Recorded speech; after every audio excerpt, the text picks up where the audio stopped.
So I figured it was about time I talked about Sony's ridiculous Spider-Man-less villain verse, because it's honestly just hilarious. They thought they could cash in big by using some of Spider-Man's most renowned villains, and they were kind of right with Venom, but then everything else kind of just went to shit. I would give so much money to be in that boardroom just to listen to what these people were saying to each other when they made the decision to make these movies. So we need some big hits, like some meaty movies. And superheroes, they're in. People love those, so let's make some of those. All right, what superhero? We don't really have the rights to like any, so. But we do have the Spider-Man world, right? Like we can use as villains. Yes, we can do that, but without Spider-Man, what's the point? We could just focus on the villains, you know, like their origin stories, and really flesh them out for a future movie that will include Spider-Man.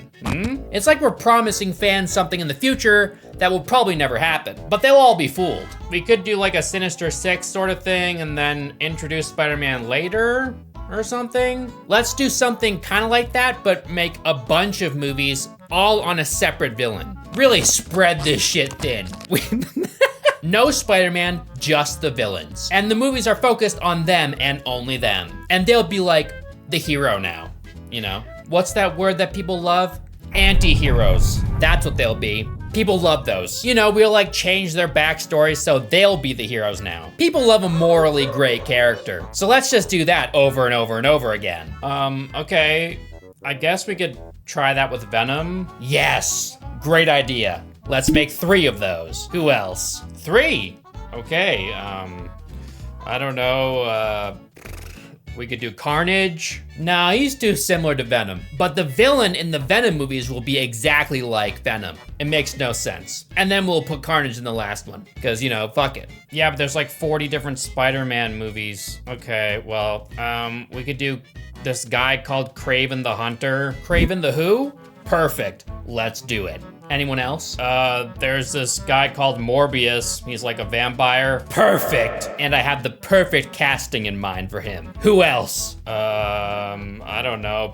Big Wheel. He's this guy who goes around on a big wheel. That might be the smartest thing you've ever said. Let's make that movie. I'm very smart. I learned from Disney. Comic book movie together, strong together, make lot of money. Whatever you say, dude.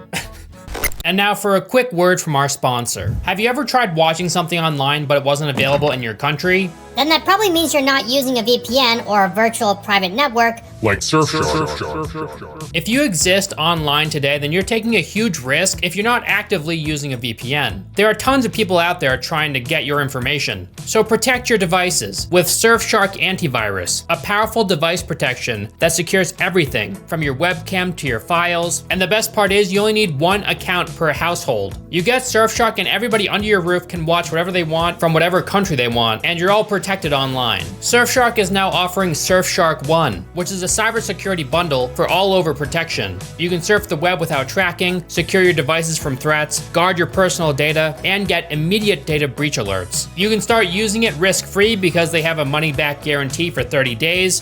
Go to surfshark.com/ElvisTheAlien or use coupon ElvisTheAlien to get 4 extra months. Or click the link at the top of the description and start browsing the web safely and ad-free. Thank you so much to Surfshark for sponsoring this video. Now back to the review.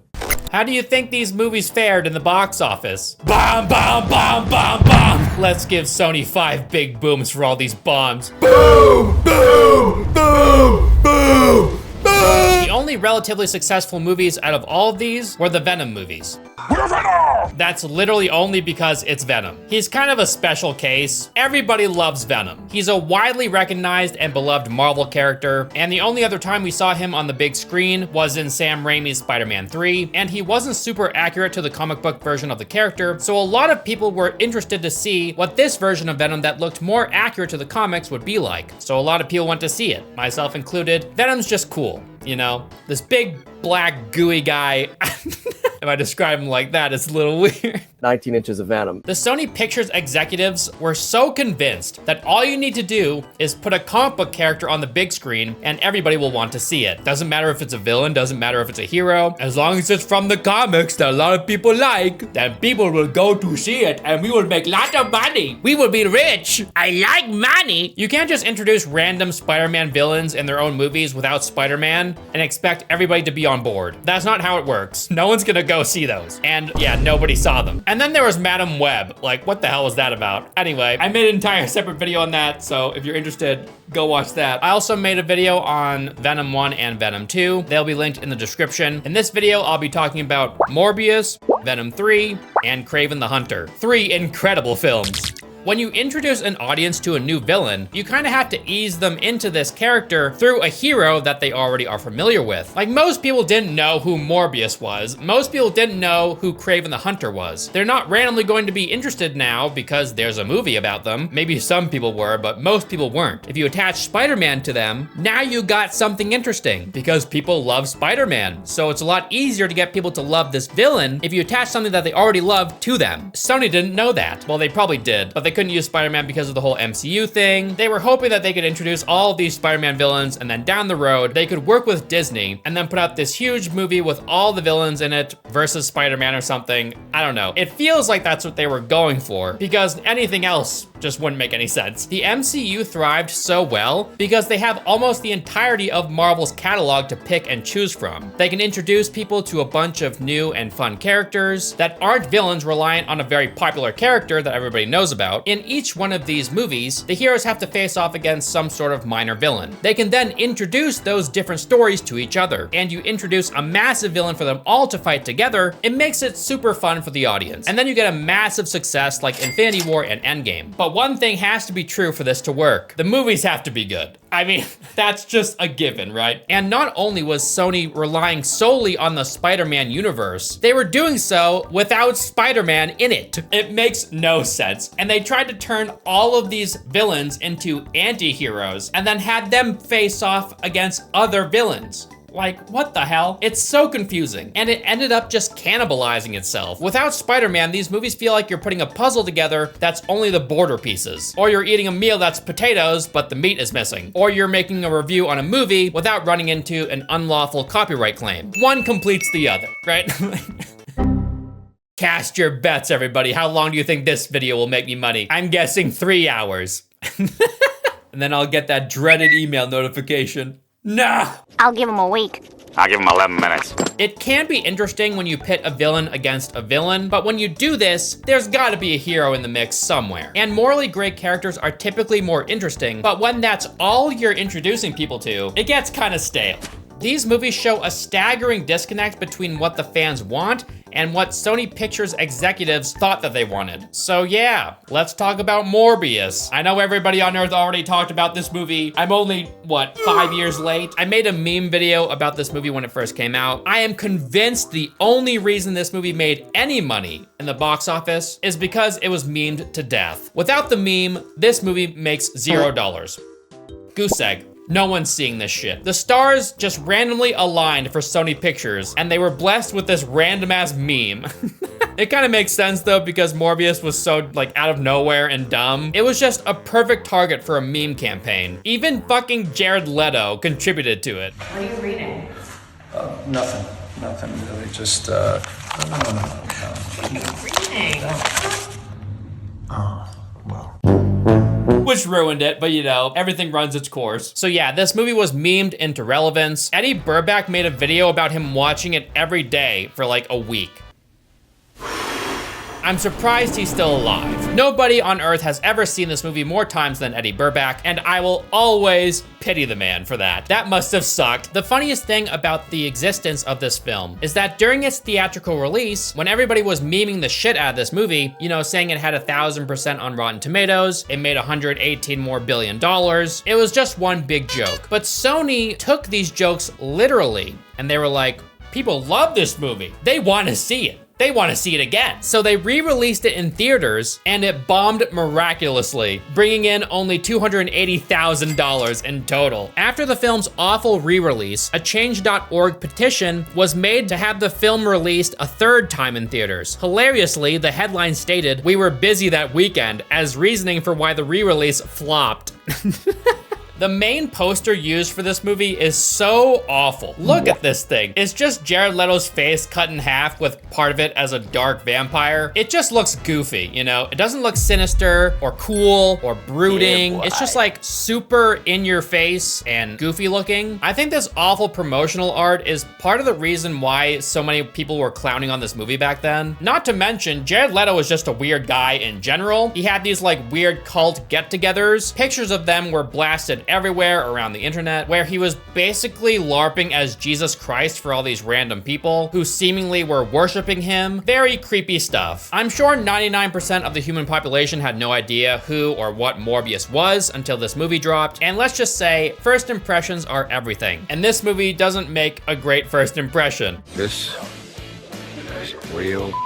Morbius originally appeared in the first Blade movie in a cameo appearance played by that film's director, Stephen Norrington, with the intention of having him appear in the sequel in a larger role. And the reason people don't know about that is because the cameo was cut from the film, and the Morbius character never appeared in the sequel, as Norrington did not return to direct. So let's talk about the movie. It's about this biochemist who turns into a vampire monster. We get to see a chopper land in what looks like Jurassic World, where they set up a device that looks like it should be used for knitting a blanket or something. Morbius says something about how vampire bats eat prey that are bigger than them, but he's not talking to anybody when he says this. He just says it out of nowhere. Well, of course, he's talking to the audience, duh. They can down a creature nearly 10 times their size. Oh my god, I don't fucking care. He then cuts his hand and holds it up to this knitting machine, and then a billion bats fly out to swarm around the area. Why aren't they all fighting for the blood on his hand? Isn't that the reason they're all swarming him? Whatever he did activated the bats into attack mode or something. Morbius, or Michael, is a cringe kid who is super smart. The movie demonstrates this by having him fix a machine that's broken with a spring. He's a genius, guys, trust us. He even wins an award from the King of Sweden or some shit. He also has this gigantic vat full of vampire bats in his lab that nobody knows about, I suppose. That is, it's fish tank. How'd he get all these bats in there? Who knows? Maybe he was smuggling them in, one at a time, up his asshole. He seeks a cure to his disease, and he believes that through vampire bats, he can find it. His old friend Milo is also suffering from a similar disease, and Morbius tells him about the cure he found. His lab assistant, Martine, helps him inject himself with the cure. He turns into a vampire and starts causing havoc.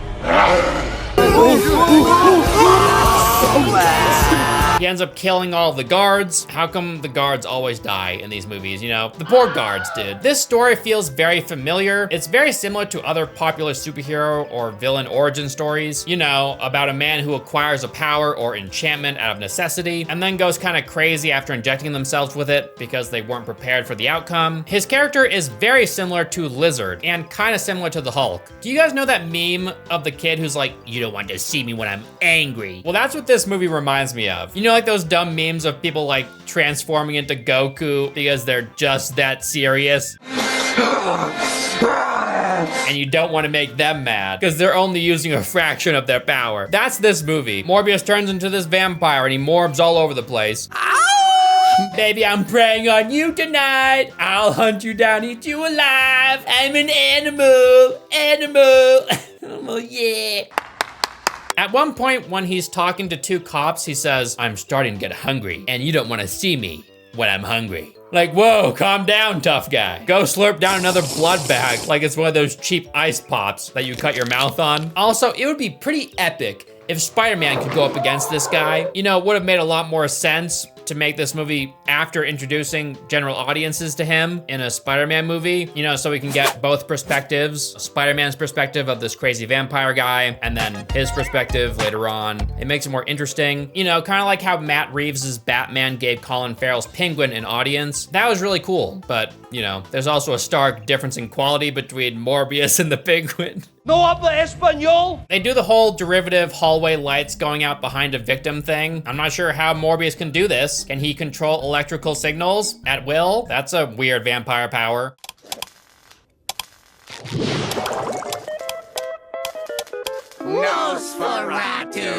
After drinking blood, Morbius becomes insanely powerful, and all of his senses are heightened. You know, typical vampire stuff. Milo, Morbius's friend, is also dying, like I said before, and he ends up taking the vampire serum. When they meet, they end up fighting because they have differing point of views regarding vampire ethics. So dumb. Like, a conversation could have sufficed, but all right, guys, let's turn to mist and bounce around. Also, Morbius makes an I am Venom joke when someone asks him who he is.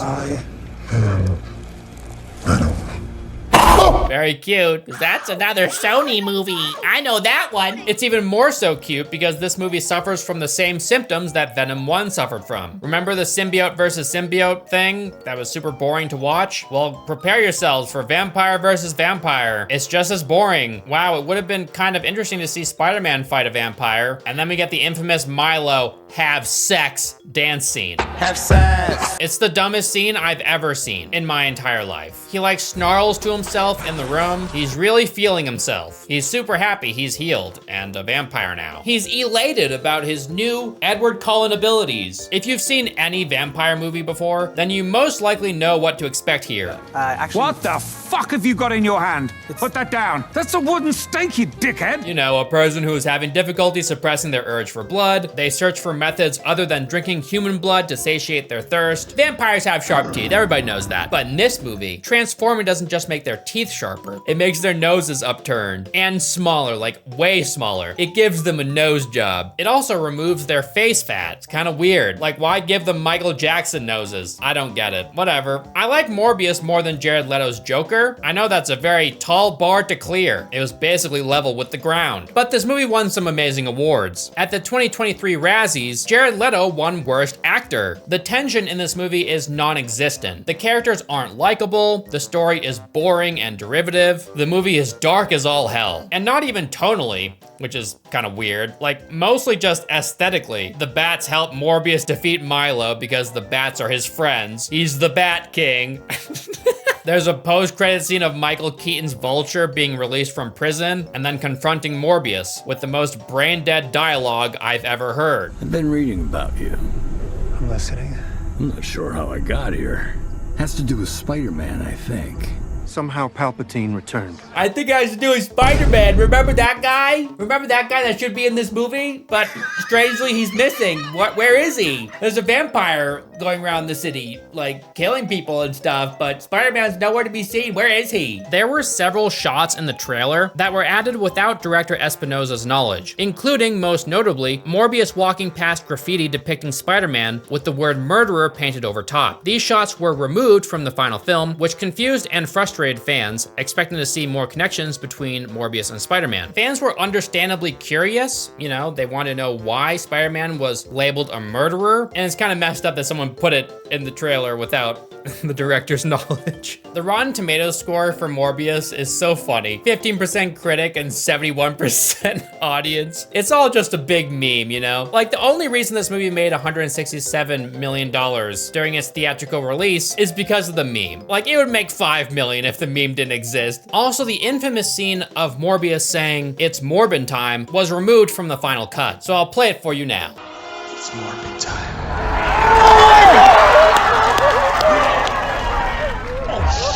You're welcome, everybody. Let's talk about Venom 3. 3 full movies of all this crazy shit happening, and for some reason, Spider-Man is nowhere to be seen. Where is he? In the Bahamas? He's taking a vacation, and it lasts like 5 years. Like I said earlier, I already made a video on the first 2 Venom movies. To put it mildly, I would just say that they're mid. They have fun moments, but for the most part, they're movies for the abyss. If you want to know more of my thoughts on those, then go watch that video. The link will be in the description. But yeah, there's a third movie. It's really good. It's not. But yeah, I'm very excited about another Venom movie starring Venom. And there's someone missing in this movie, but I don't know who it could be. I don't know, I'll have to get back to you on that. So yeah, this third installment, it's building up to the final showdown, to What exactly? It's just Venom again, doing more black goo stuff. The trailer revealed practically nothing. I felt nothing while watching it. It was like staring into an empty void. I'm astonished that anyone aside from comic book nerds went out to see this. This movie is called The Last Dance. Comic book fans had reason to be excited though, because this movie introduces audiences to Null, the king of symbiotes. He's kind of a big deal in the comics. Apparently the villain's name Null in Norwegian and Swedish translates to fuck, so that's weird. So yeah, Eddie Brock spends 15 seconds in a post-Thanos MCU before being ripped back into the Sonyverse, where he obnoxiously takes over a bar. It's like the movie's teasing us, you know? Oh, wouldn't it be cool if he was in this much better universe? Well, he's not. Have fun with this movie. Venom says to Eddie, "Are we the lethal protector or not?" Are we the lethal protector or not? Which is kind of weird because the basis for this nickname was supposed to arise from a differing and much more violent approach to taking down criminals from, you know, that of Peter Parker.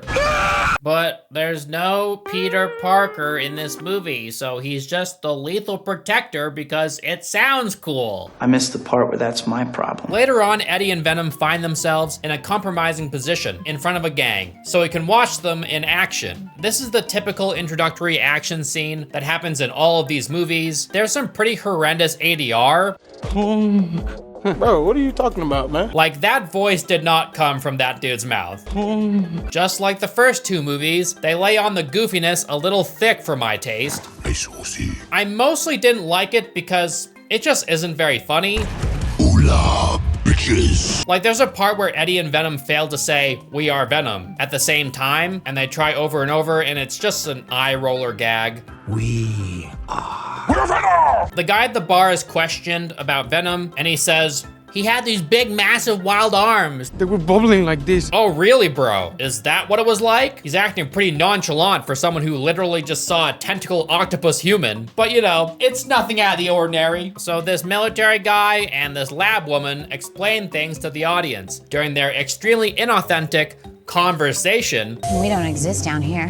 100 feet subsurface, undetectable to any human or non-human. Or non-human. Like, these two people should definitely already know these things about the facility that they're in, but they need to spout out these facts that the audience could probably guess anyway. The role of Strickland was originally offered to Owen Wilson, but clearly he didn't take it. This movie is unintentionally funny at times, like when Detective Mulligan's symbiote talks through his body. The faces he makes are so silly. The darkness has teeth.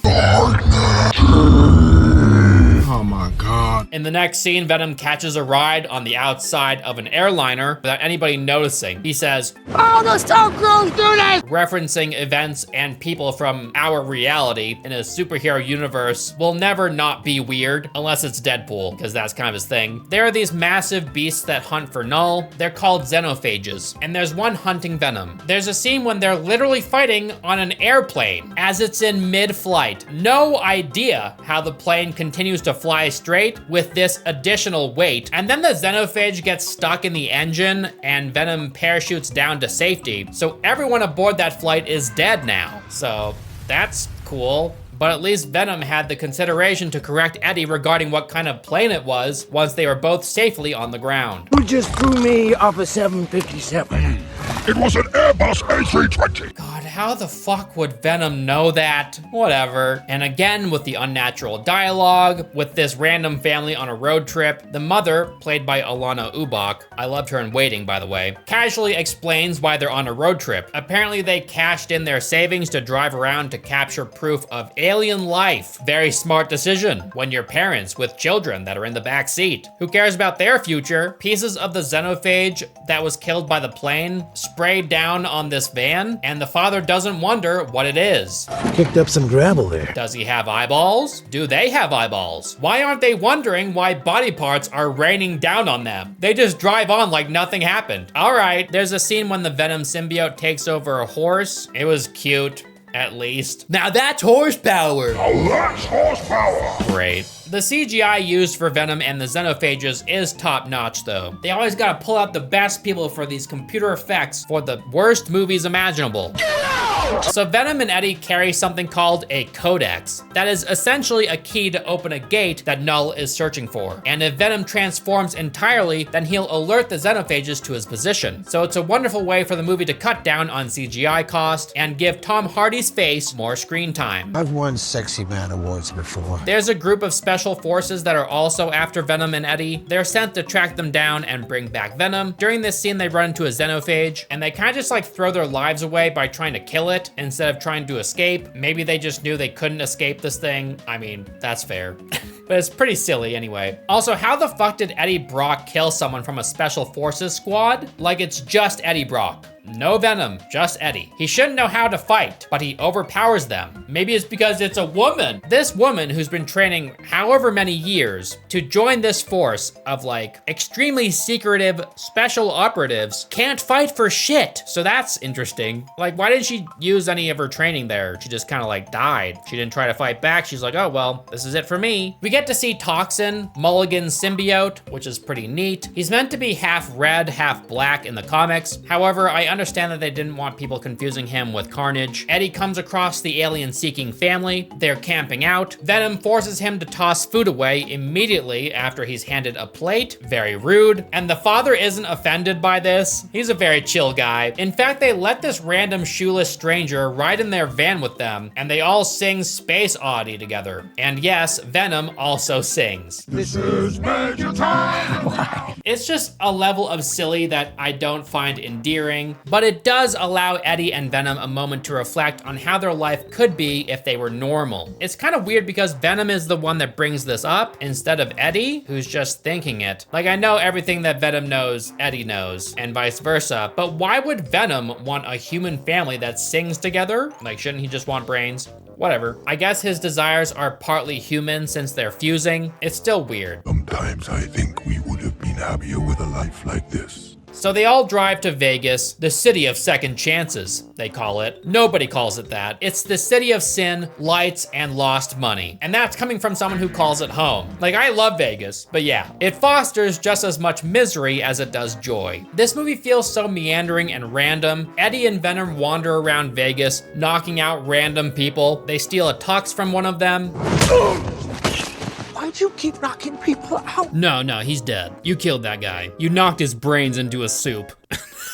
He enters the Paris casino, and Venom starts playing slots, and he's loving it. What is happening in this movie right now? It's very funny, I should say. It's very funny. I love this. I know Lady Luck is on our side tonight.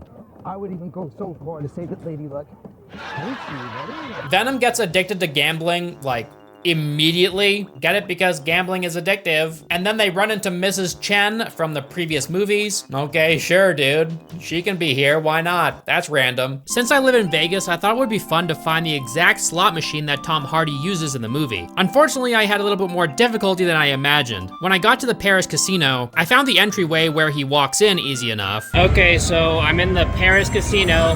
This is where Ed Hardy enters in the movie when he goes into the casino. He walks down this lane, and then he walks past this machine.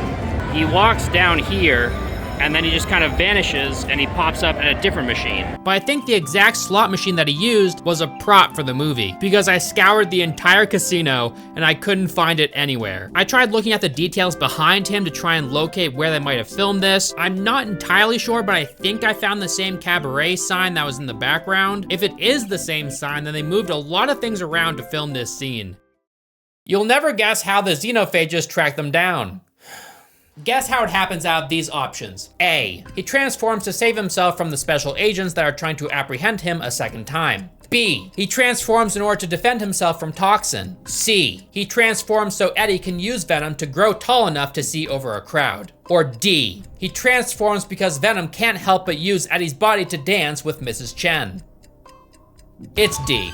And the scene in question is so unfunny and stupid. When the xenophage jumps into their suite, Mrs. Chen isn't all that scared of the thing. Wow, so ugly! Like, I know she knows about Venom and stuff. She's cool with aliens, man. Maybe a little bit too normalized to them. Hilariously, the special forces arrive immediately after this to apprehend him anyway. Like, they write in this ridiculous, silly shit for no reason. In the next scene, the family from earlier crosses a fence in order to break into Area 51 to find proof of alien life. I smell alien. Why would you do this? What the hell? These are the worst parents alive. Doing this is so reckless, it's insane. The fact that they bring their children in with them is just absurd. If you want to throw your life away, then, you know, do it, but don't ruin your children's lives in the process. Eddie then meets Toxin at the lab. Shit hits the fan very fast when Strickland attempts to kill Eddie, who is then protected by Venom. A xenophage finds its way to the lab very quickly afterward. It eats Toxin in an instant, and then we get to see all the other symbiotes find hosts in an attempt to slay the thing. They all have unique abilities. There's one that has rock fists, like a strange thing crossover. This lab or facility that I thought was underground isn't actually, question mark, because they burst through a wall and end up outside the Area 51 compound, where the military and various symbiotes try to fight off this xenophage. 100 feet subsurface. Another xenophage pops out of a portal. All hope is lost. What are they going to do? If they can just pop out of portals, then what's even the point of trying to run away from them? At one point, Martin, the father of this family, saves Eddie by using a rocket launcher on a xenophage. Very epic. This shit is so random. How does this father know how to use a fucking rocket launcher? And what the hell? Like, why?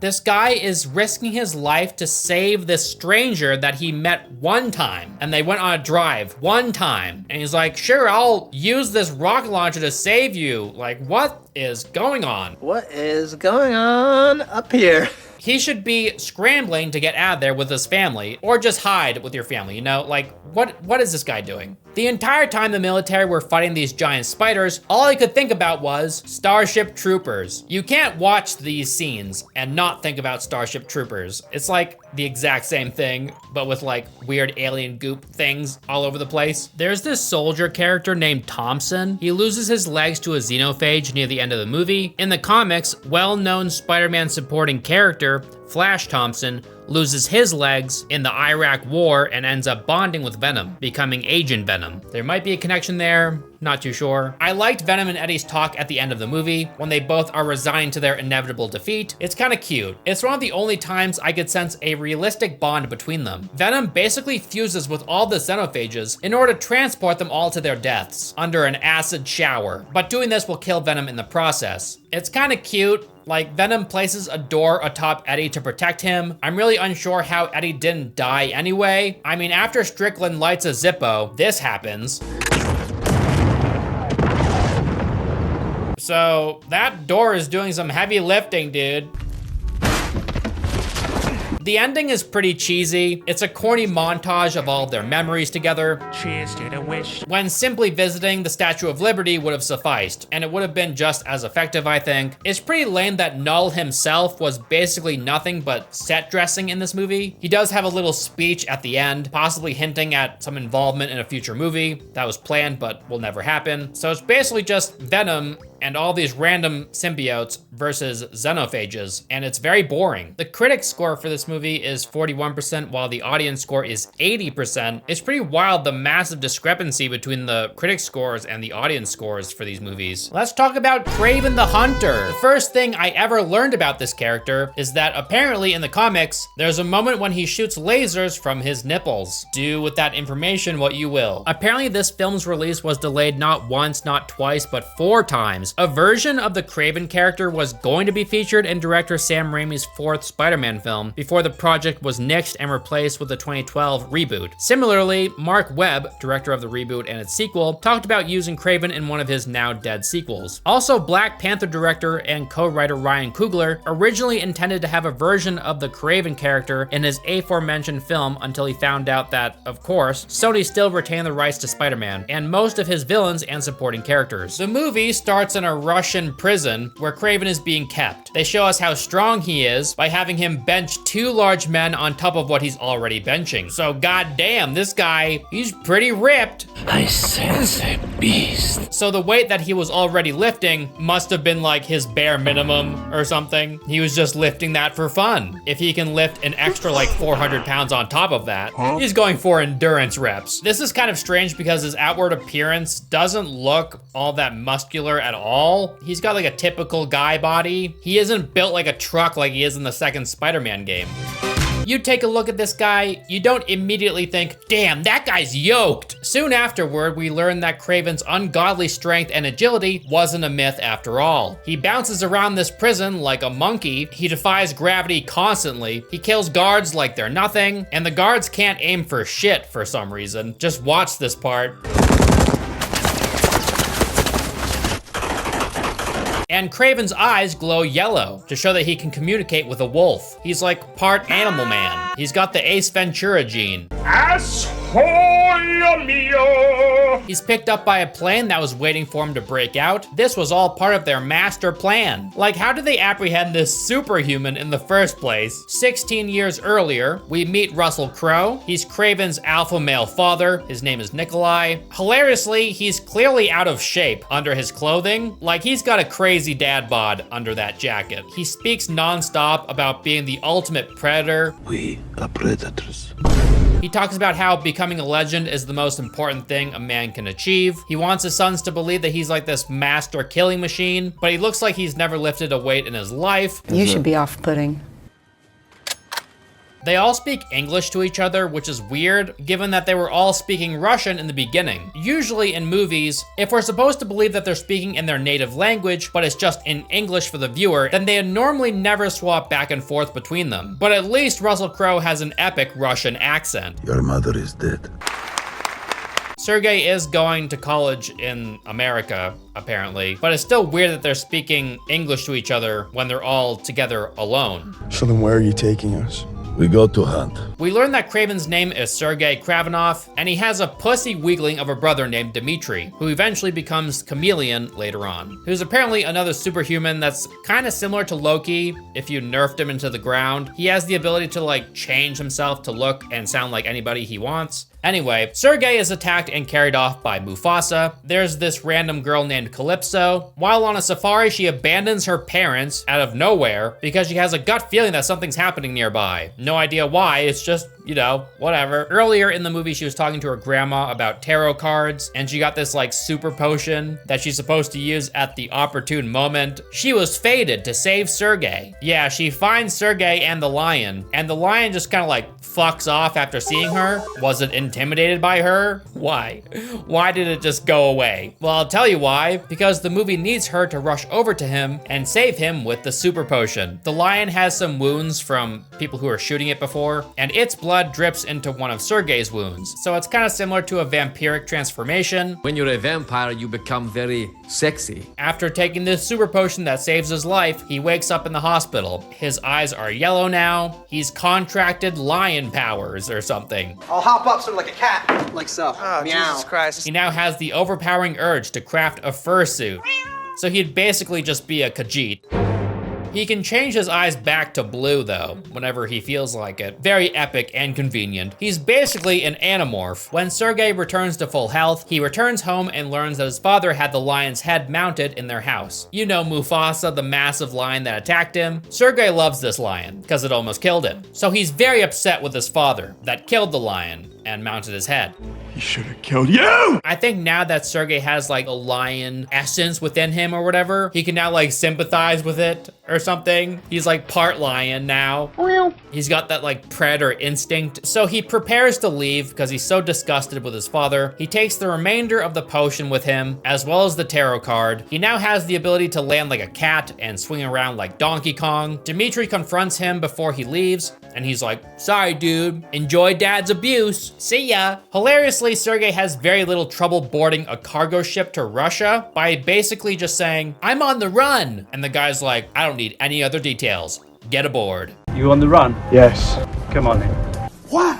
Sergey pops up in far eastern Russia and basically becomes Simba in the middle of a herd of rushing wildebeest. But one of them stops before trampling him because Sergey has the power to control or like temper animals with his mind or something. He like hypnotizes them with his yellow eyes. I don't know. He becomes Russia's Tarzan. It's a good thing Russia doesn't exist anymore. He thrives in the middle of the jungle. He like builds his little outpost there. There's a ridiculous scene of Sergey running practically as fast as a deer. Like this dude, he's like Sonic. Look at how fast he can run. Holy shit, man. This is me in Oblivion when I drink 42 bottles of skooma.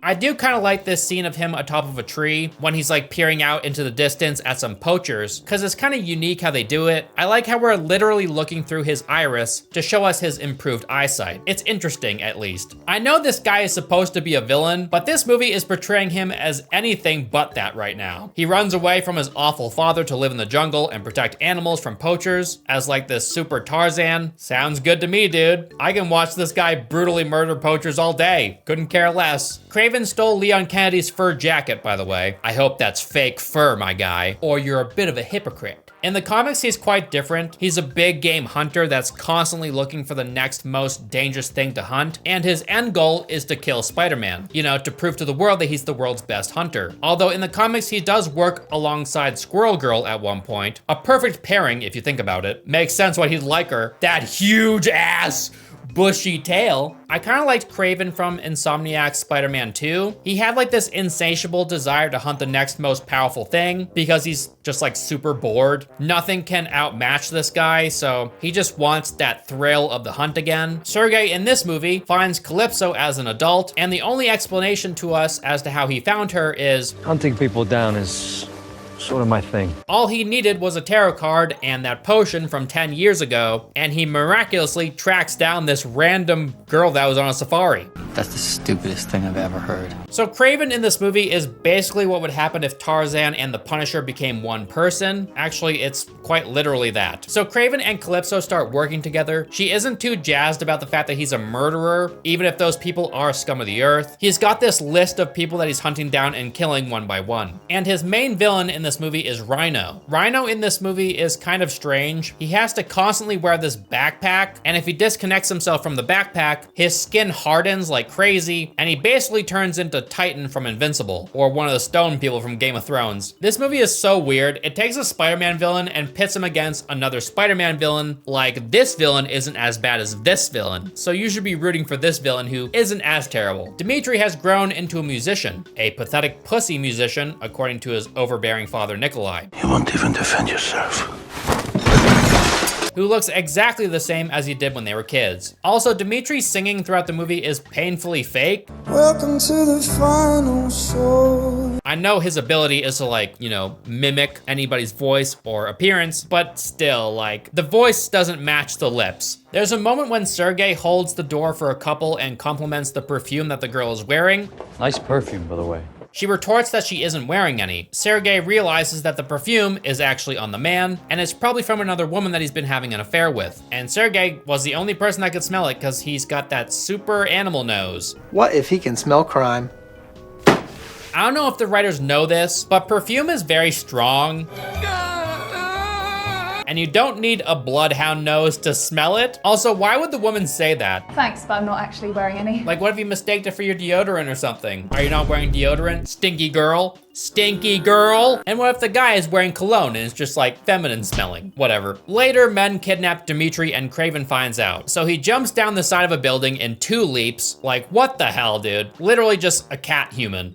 I'm a man cheater. He runs as fast as cars too. Like, what? Holy shit. He bounces on top of this car and starts climbing all over it like a spider. And then he ends up pulling and bending a car door almost off of its hinges. And even more ridiculously, he has the strength to keep a helicopter from flying away. He throws a long net at it, and miraculously, it ties itself to the helicopter, and Kraven just pulls the helicopter so it can't fly away. He ends up in the middle of a lake, and the helicopter gets away anyway. The actor Christopher Abbott comes out of nowhere. He plays the Spider-Man villain, the Foreigner. According to Wikipedia, this guy doesn't have any powers, but he trained his body to be in peak physical condition. It feels like every single villain and hero does this. It's It's just like a copy paste thing that they do for every single person in the comic book industry. And he has a near mystic ability to place an opponent in a 10-second hypnotic trance through eye contact, which makes his opponents believe that he can move faster than the eye can see. That kind of sounds like a superhuman ability to me, but sure, whatever you say, Wikipedia. Calypso helps Sergei locate where they took his brother, so he travels there. He then infiltrates with sneak level 100, and his handy Khajiit cat eyes. Khajiit's wares. He literally knee crawls behind two men like you would do in Elder Scrolls. He bounces off of walls like a cat man and defeats a bunch of goons with guns. Later, he's holding one of them out a window. He notices that an RPG was fired at his location from far off. So he jumps out the window with the man and somehow protects him as they fall hundreds of feet down. Look at this fall. Are you serious? Are you shitting me right now? I don't care what kind of a cat person he is not surviving a fall like this. That bitch is dead. There are boulders falling down all around them. It's just absurd. Like, not only did he survive the fall, he somehow protected the other man from dying. On top of that, he's not injured at all, and then he's literally buried under huge pieces of falling debris from a collapsing building. Later, some men celebrate his death, only to find that he's miraculously unharmed. Surprise, motherfucker. Nothing can kill this man. It's insane. Kraven randomly fights off a CGI leopard, and it looked pretty bad. I think they put this part in just because, you know, the lion defeated him earlier in the movie, so he has to defeat some sort of like big cat later in the movie to show how he's improved or how he's grown as a character. Not really necessary. We've seen all the crazy shit he can do, so like, look at him now. Character development. Wow. This same leopard helps him fight against some guys later on. Like, it was convinced by their duel. It needs to help him fight or something. Like, what the fuck? Did he hypnotize this leopard? Or is it a panther? I don't know. It's a big cat. Some of the dialogue in this movie is super cheesy. Kraven says, I'm the greatest hunter on this planet. Why would I want to stop? Calypso replies, Oh, karma. She catches up to you. Not me. I'm faster than she is. oh shit! Some of Kraven's kills during the third act are pretty fun, I have to admit. They kind of remind me of the Ewoks fighting against the Empire in Star Wars. Kraven's fight versus the Foreigner is pretty fun as well, although I can't help but think it's kind of silly that the Foreigner is using these darts filled with a toxin, and the reason he gives for this is because they're more effective than a firearm against Kraven. Bruh. No, they're not. When you have a 10-second stoppage to time itself, just walk up and put a bullet in his brain. I guess the Foreigner just wanted to toy with him a little bit first or something, weaken him to shit, because it would be funny. He did come across very arrogant and pompous throughout the movie, like nothing could stop him, so that was probably his undoing, but still, just silly. It's like, oh, we can't think of a weakness for this guy, so let's just make him use darts for some reason. I think it would have been better if Kraven realized somehow that this guy is using his eyes to like hypnotize him into thinking that he's faster than he actually is. So then Kraven could like close his eyes and rely entirely on his hearing to defeat the Foreigner. That would have been cool, but no, dude. Just have Calypso shoot him in the face. These darts that the Foreigner shoots into Kraven not only weaken him, they show him his worst nightmare, which apparently are spiders. This guy hates spiders.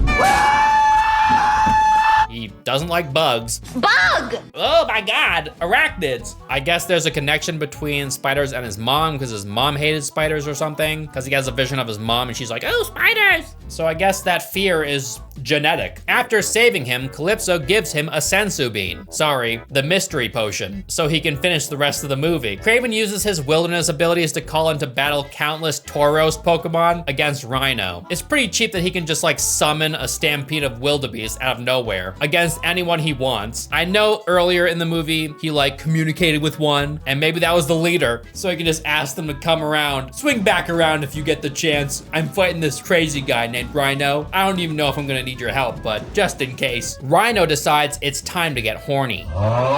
Based on what I've seen so far in this movie, Rhino is screwed. Like, you can drop a castle on Kraven and he'll come out without a scratch. I don't know about that. So how is Kraven supposed to defeat someone he can't stab or beat up? Well, he can stab him, just in his weak spot. This is a video game, and Rhino has a little weak point where he plugs himself in with his backpack to feed him the juices that will keep his hard skin at bay. There's a moment when Rhino has him by the neck. Why doesn't Rhino just squeeze his neck and kill him right here? All right, he can't, because Kraven's neck is made out of adamantium. Like, holy shit, how is this guy alive and not injured whatsoever? He can get injected with darts, but massive pieces of building won't do shit.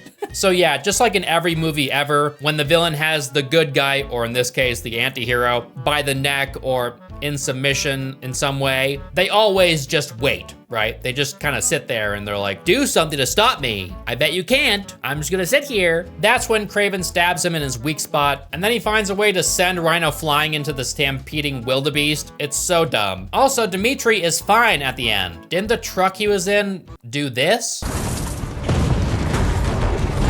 That's so dumb, it makes me mad. Turns out Nikolai set up his own kids because Rhino was after him and he figured Kraven would be able to stop him. Kraven didn't like this very much, so he sets a bear on his own father. So after Kraven saved Dimitri's life, Dimitri is all of a sudden totally against his brother because he suspects that Kraven killed their father. Didn't he like abuse you your entire life? Oh, well, you know, fuck your brother then, I guess. Also, Nikolai turned the massive Mufasa lion head into a vest for Kraven to wear so he can appear more like his comic book counterpart. I thought he hated the fact that his father killed Mufasa. Why would he want to wear it? Especially if his father made it, you know? Like, shouldn't the fact that his father made this thing completely devalue it for him? It should, right? This is the reason that the Sony Picture CEO gave for why Madam Web and Kraven bombed at the box office. His name is Tony Vinciquerra. Tony Vinciquerra. He said, let's just touch on Madam Web for a moment. Madam Web underperformed in the theaters because the press just crucified it. It was not a bad film. What? And it did great on Netflix. They were just destroyed by the critics and the press for some reason. I think I know why that reason is. Because they're missing someone. There's someone missing from these movies, Tony. Who could it be? You own Spider-Man. Just use Spider-Man. Who cares if there's a Spider-Man in the MCU? Who cares? Just use a different one for your movies, you know? I can think of two notable people that would be great as Spider-Man in your movies. One of which deserves his Spider-Man 3. Come on, dude, use Andrew! Use Andrew! He would have made all these movies 10 times better. I guarantee it. Or better yet, plop all these villains into one movie, make it The Amazing Spider-Man 3, and you got yourself something really interesting, right? That movie would have been a hit. I promise you it would have been. I don't know, dude. I'm spitballing.